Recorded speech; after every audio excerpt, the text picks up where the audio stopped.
Muy buenos días, buenas tardes o buenas noches y sean bienvenidos a nuestro primer programa. Amigo Lucho, ¿cómo estás? ¿Cómo estás? Hola Omar.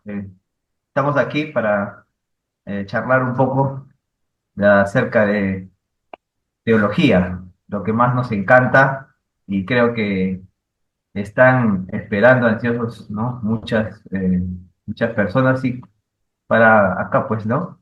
Tener una bonita conversación y dialogar y compartir un poco los conocimientos y la actualidad. Oye, sí, amigo, varias personas me han dicho cuándo lanzan algo, cuándo ya hablan de la TUC, cuándo empieza el programa y bueno, esperemos no defraudarlos en el Señor y aquí estamos en este primer piloto, ¿no? Esperemos que pueda contestar algunas preguntas, inquietudes. Esperemos que sea de bendición para los amigos que nos están viendo en este momento, ya que es nuestro primer lanzamiento, es una aventura, Lucho. Yo me siento feliz y también bastante eh, emocionado de este trabajo. Nunca lo había hecho. ¿Tú, Lucho, alguna vez has hecho algo parecido a esto? No, la verdad que no. Estamos por primera vez aquí en pantalla, en estos nuevos tiempos, ¿no? Estamos necesitando más de esta interacción tecnológica, así que, bueno, es una ventana, es una posibilidad a muchas cosas y sobre todo a conectarnos con el Señor a través de esta plataforma del Zoom, del Facebook, del YouTube, etcétera. Y la verdad que no, primera vez, pero ahí pues, ahí vamos. Este piloto es realmente emocionante, ¿no? Y estamos con todas las pilas para empezar. Muy bien, Lucho. ¿Y qué tema hoy día vamos a tener? ¿De qué vamos a empezar nuestro primer programa? Porque hay varios temas que conversar, pero hemos escogido uno en especial, ¿no es cierto? Muy bien. Em, Hoy día vamos a tratar acerca de la teología de la última generación. Así que Es empecemos, ¿no? un... Empecemos, Omar. ¿Qué te parece si empezamos con una oración y empezamos Claro que sí, primero? amigo. Bueno, entonces vamos a orar. Entonces, oramos.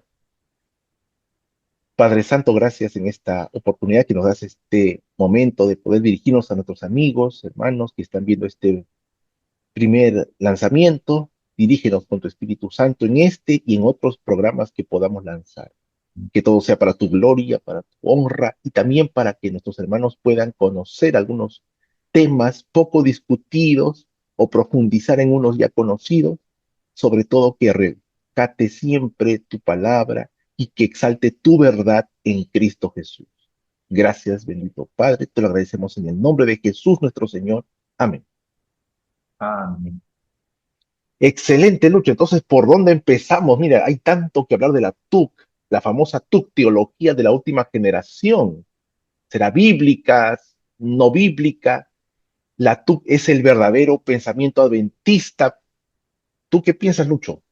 Empecemos, ¿no? Empecemos por el inicio, empecemos por la historia, empecemos por los inicios de la TUC. A ver, la pregunta aquí para los dos es, ¿dónde inicia la teología de la última generación? Es decir, eh, ¿en qué años, ¿no? se forja esta idea de que el pueblo cristiano, ¿verdad? Los cristianos deben alcanzar un nivel de preparación, de perfección, un nivel de madurez, un nivel de, digamos, de pureza.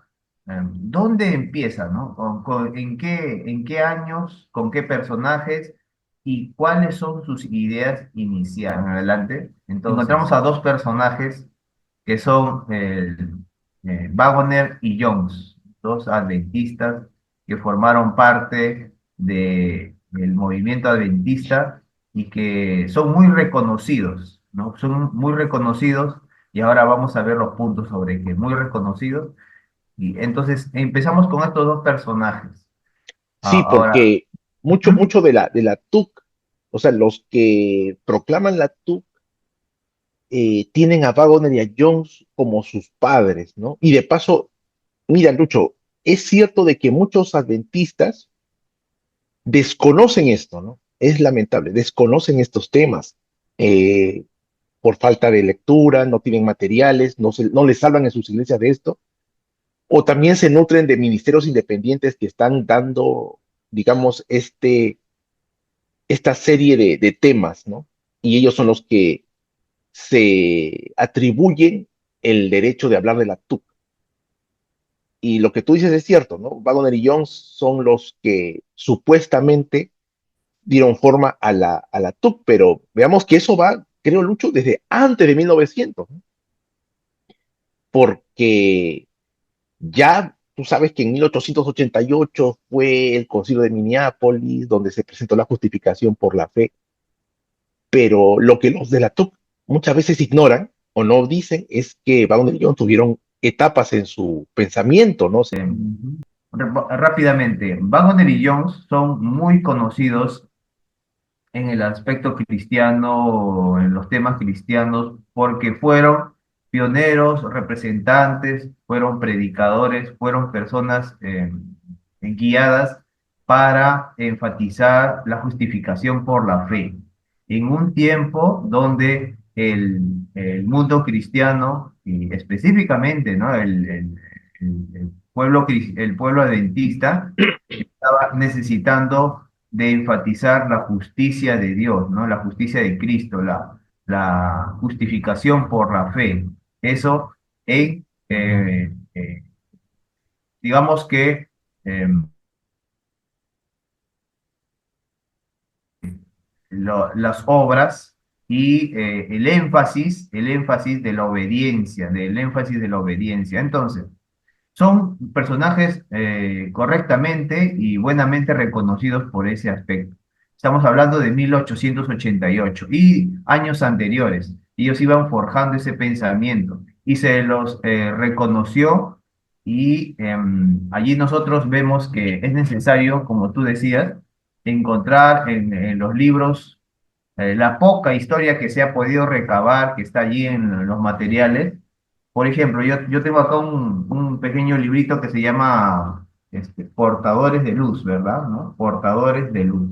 Según este material, ¿no? Portadores de Luz, allí nosotros vemos los momentos en la vida de estos dos personajes, ¿no? Y básicamente son dos personajes, dos momentos, perdón, ¿no?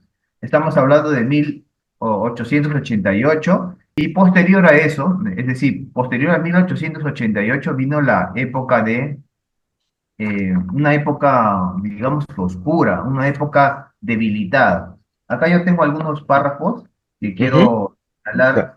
Dice, por ejemplo, entonces, tristemente, durante los primeros años del siglo XX, es decir, 1900, aquellos dos mensajeros de 1888, Jones y Waggoner, vacilaron en sus creencias de ciertos aspectos del mensaje adventista. Sus luces disminuyeron y casi se apagaron. Elena White había previsto esta posibilidad. Es muy posible que los pastores Jones y Waggoner puedan ser vencidos por las tentaciones del enemigo, escribió Elena White en 1892.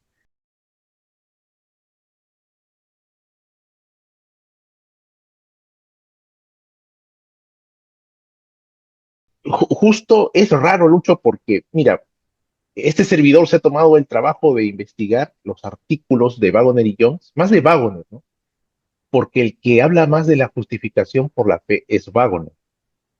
Desde 1885, cuando él ya era editor en la revista Signs of the Times, Señales de los Tiempos, y ahí Wagner comienza a predicar la justificación por la fe, pero a un estilo muy protestante, quizás luterano.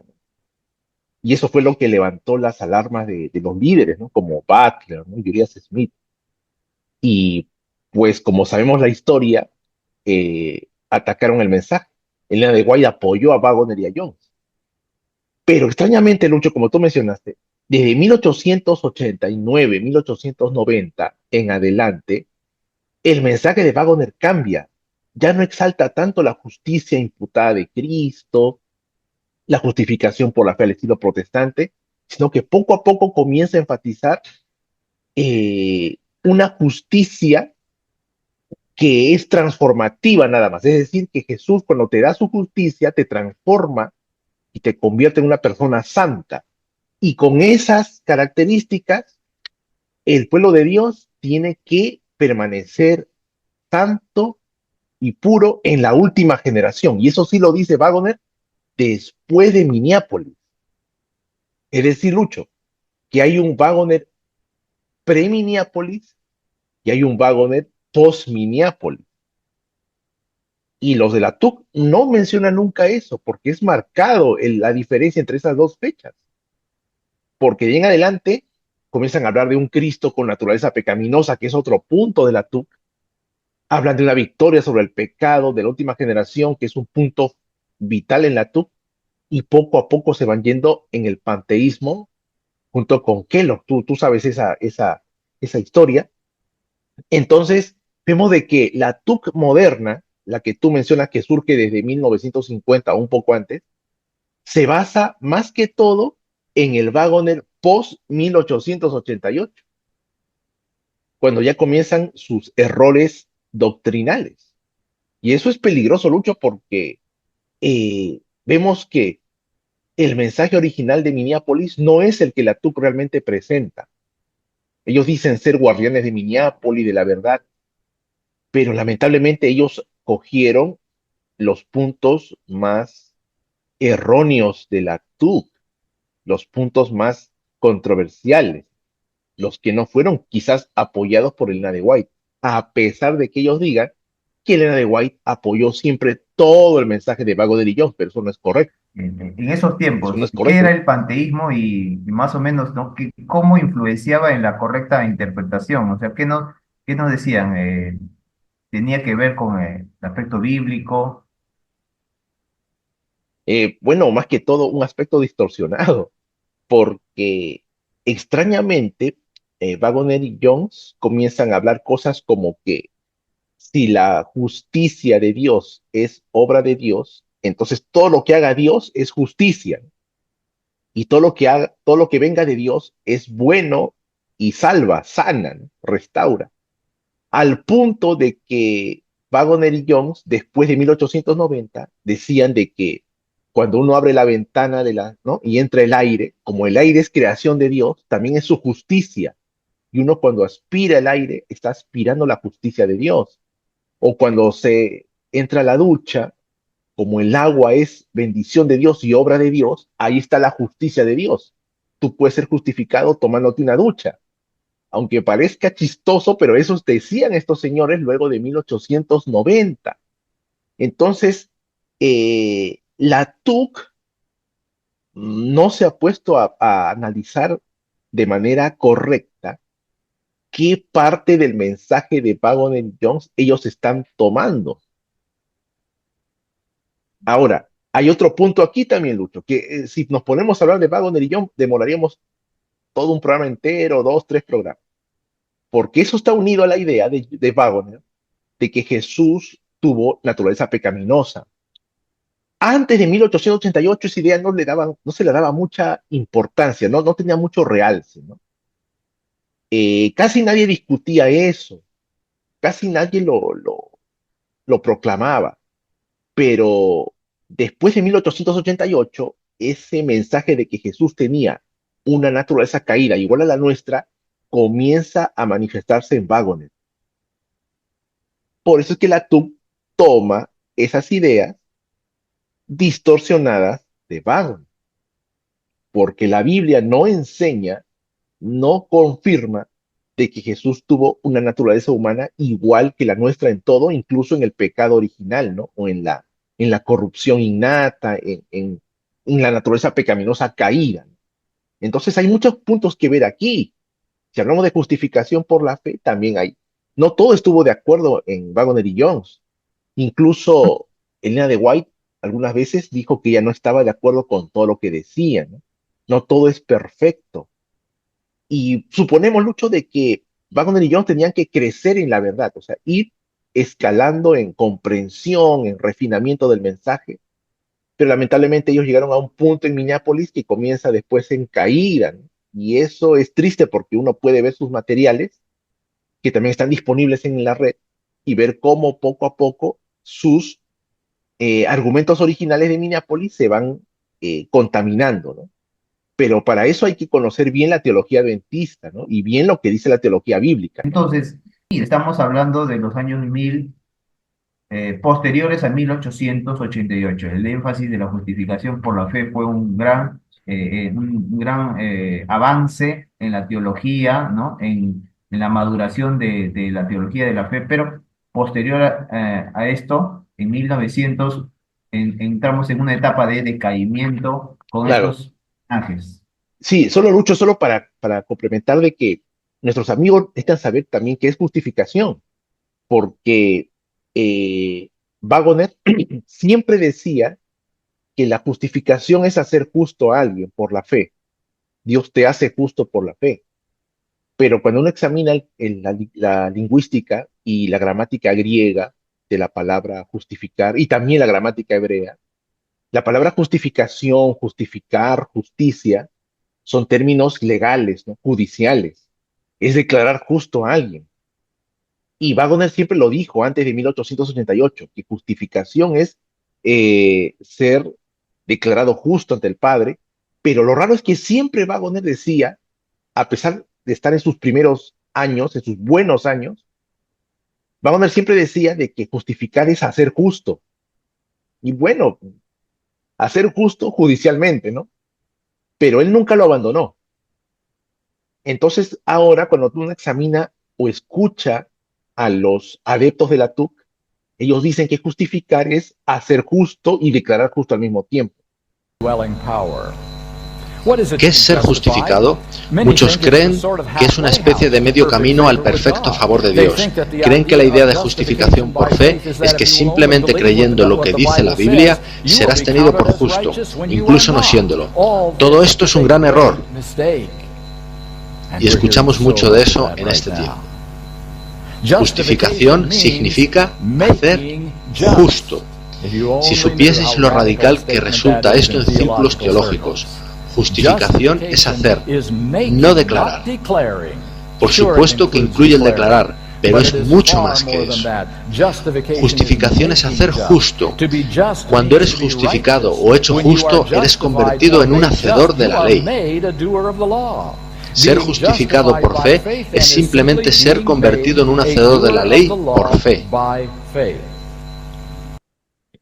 Lo cual es una doctrina católica. Si uno examina el catecismo, en el acápite sobre justificación, para el católico romano, justificación es hacer justo. No solamente es declararlo, es hacerlo, es transformarlo en justo. Y eso no es justificación. Justificación es declarar justo a alguien. Pablo dice, ¿no? Justificados pues por la fe, ¿no? Tenemos paz para con Dios en Romanos 5:1. Romanos 3:24, siendo justificados gratuitamente por su gracia, ¿no? Siendo declarados justos. Y ese detalle, Wagner no lo desarrolló, no lo enfatizó. Por eso es que después, lo que tú mencionaste, ¿no? De su panteísmo creciente, iban desarrollando la idea ellos de que justificar es ser transformado en justo, ser hecho justo y no declarado justo, que es el sentido real de la palabra, que incluso Elena de White siempre lo dice. Wagner no desarrolló el tema de la justificación, a pesar que su tema fue de Dios. Su tema fue de Dios. O sea, es decir, el mensaje que ellos recibieron era el mensaje divino, el énfasis en la justicia de Cristo como la salvación del pecador, ¿no? Como la esperanza del cristiano en el juicio investigador. La única forma de ser aceptado por el Padre es por la justicia de Cristo mediante la fe. Pero esa verdad se fue deteriorando, distorsionando luego de 1888. Eso tiene que quedar claro, Lucho, para que los amigos entiendan y puedan también quizás investigar por su parte, ¿no? Eso que has dicho es muy importante porque am, podríamos estar preguntándonos ahorita, ¿no? Sí, pero ¿qué es la TUC? ¿No? Yo pensé que la TUC era algo más moderno. Y bueno, como dijimos al inicio, este tema es amplio. Y lo primero que estamos revisando son las ideas fundamentales, las iniciales. Y estamos hablando de cosas que no se dicen porque generalmente pensamos, por ejemplo, eh, acá tengo algunas afirmaciones, ¿no? Que ¿Mm? algunos que dicen acerca de la TUC, por ejemplo, los personajes que hablan hoy día de la última de la generación, por ejemplo, dicen así, ¿no? Dicen, la impresión que se tiene actualmente es que la TUC es algo que surge recientemente en la iglesia adventista.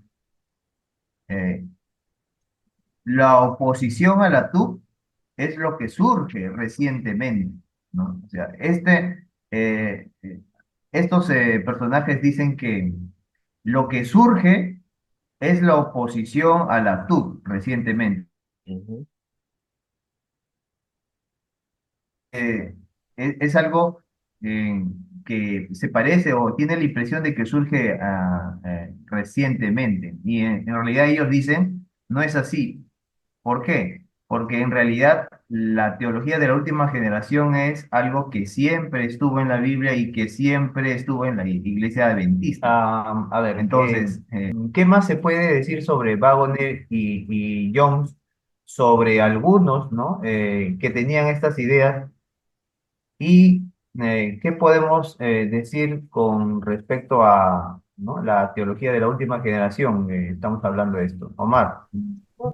Bueno, hay mucho que hablar, amigo, hay muchos temas que ver ahora. La perfección, la naturaleza humana de Cristo, el rol de los santos, ¿no? De los creyentes en el tiempo final. Todo eso en Wagner y Jones estuvieron en semilla, ¿no? En célula. Eso lo desarrolló Andreasen. Vamos a avanzar un poquito, Lucho, vamos a avanzar un poquito para no enfrascarnos tanto en Wagner y Jones, ya que Wagner y Jones es un tema especial también, ¿no? Ya sería tratar de ellos nada más, y nos demoraríamos pues una semana hablando de Wagner y Jones quizás, pero ellos pusieron las bases, pero estamos hablando del Wagner y Jones post 1888, como te mencioné hace un momento. Antes de 1888, Wagner y Young eran protestantes en su definición de la justificación por la fe. Pueden ver los libros, los artículos que están en línea, ¿no? Mayormente están en inglés. Si uno quiere saber el mensaje de Wagner, tiene que ver el libro El Evangelio en Gálatas, de 1888. Ahí está el mensaje de Wagner. Como tú sabes, lamentablemente no se grabaron, no se pusieron por escrito los temas de Wagner y Jones del Congreso de Minneapolis. No se archivaron, no se escribió lo que ellos dijeron, pero la hermana Guaida cuenta de lo que pudieron haber dicho en sus escritos, ¿no? En todos los materiales que pertenecen a 1838. Pero esos temas de la perfección, de la naturaleza humana de Cristo caída y de la obra de los santos en la generación final, eso lo desarrolla Andreasen. En la década de los 30, los 40, Andreasen ya es digamos, la estrella, ¿no? Es el erudito por excelencia del tema del santuario. Y como tú mencionaste hace un momento, la teología de Andreasen, o sea, la última generación, la teología de la última generación como se le conoce ahora, nace con este librito, ¿no? El santuario y sus servicios. Ahí está enfocado, ¿no? En el último capítulo, ahí está, tú también lo tienes, ¿no? Lo hemos estudiado antes de hacer esto, lo hemos devorado, quizás todo el libro, y aquí está desarrollado lo que Wagner dijo después de 1888. Y acá hay temas importantes y de mucha eh, implicancia para la iglesia, Luis. Como tú mencionaste, los puntos principales de la teología de la última generación, que es la perfección, el perfeccionismo, la naturaleza humana de Cristo y el papel de los santos, unido a la definición de lo que es el pecado, son los puntos vitales de la TUC. Hay por ahí un amigo, bueno, alguien de nombre yo, Ronaldo Yasser, que él ha hecho, creo que un credo de 5 puntos de la TUC, irrefutables para él. Una pregunta, o bueno, de un defensor, ¿no? De la teología de la última generación. A ver qué piensa. Dice, esta generación alcanzará un nivel de desarrollo de carácter sin igual en la historia cristiana, copiando perfectamente en sus vidas lo que Dios hizo en Cristo. Una vez que esto sucede, el Señor volverá. Esta teología trata de explicar por qué el Señor no ha venido, así como la naturaleza y el propósito de la perfección cristiana. Tiene Ujú. apoyo bíblico y en los escritos de Elena de White. Esto es sobre una declaración en defensa, ¿no? En apoyo de la teología de la última generación. ¿Qué piensas, Omar? Es que ese es el tema de Andreasen, es el tema de Andreasen, es el tema de la TUC. Omar, explícanos brevemente, ¿no? ¿Cuándo se publica este libro y cuál es, digamos, lo bueno o lo positivo y también lo tú, ¿no? De este libro. Bueno, en mi lectura, bueno, le he leído 2 veces de tapa a tapa. Este libro sale a finales de la década de los 30. Ahora, Andreasen tiene otros libros y Andreasen es una figura controversial porque unido a la figura de Andreasen está otro punto que quizás no lo toquemos ahora en otro tema, que es el libro Preguntas sobre Doctrina. Pero aquí Andreasen desarrolla al final, en los capítulos finales, su tema de la última generación. Entonces, ¿cuál es el punto de Andreasen, queridos amigos? Andreasen menciona de que Dios tiene un programa de purificación del pecado. En la cruz se hizo el sacrificio por los pecados del mundo. Pero ese sacrificio venció al diablo, pero no totalmente, no completamente. Dios ha reservado su último pueblo, su pueblo de la etapa final de la historia, para que muestre mediante su vida de perfecta obediencia a la ley, una vida comparable a la de Jesús, muestre una santidad que pueda refutar las acusaciones de Satanás contra el reino de Dios y por esa santidad de la última generación, Satanás quede finalmente derrotado y Dios finalmente vindicado, ¿no? Justificado ante todo el universo en la persona de sus santos. Eso es lo que dice Andreasen, tomando ciertamente textos de la hermana White, donde ella enfatiza de que la iglesia o el cristiano tiene que llegar a alturas de santidad, tiene que desarrollar un carácter perfecto como el de Jesús, ¿no? La hermana White habla de eso, pero nosotros pensamos que están sacando esos textos fuera de su contexto ético, ¿no? Educativo, pedagógico de la hermana White, santificacionista, o mejor dicho, de santidad, porque tenemos que vivir en santidad, tenemos que esforzarnos por también crecer a la altura de Cristo como fruto de la justificación. De paso que nuestros amigos deben conocer de que la salvación tiene 2 aspectos, la justificación y la santificación. La justificación es la declaración de inocencia, ¿no? Somos declarados justos por la fe en la justicia de Cristo. Y por esa justificación tenemos derecho a la vida eterna. Pero la santificación es la obra consecuente.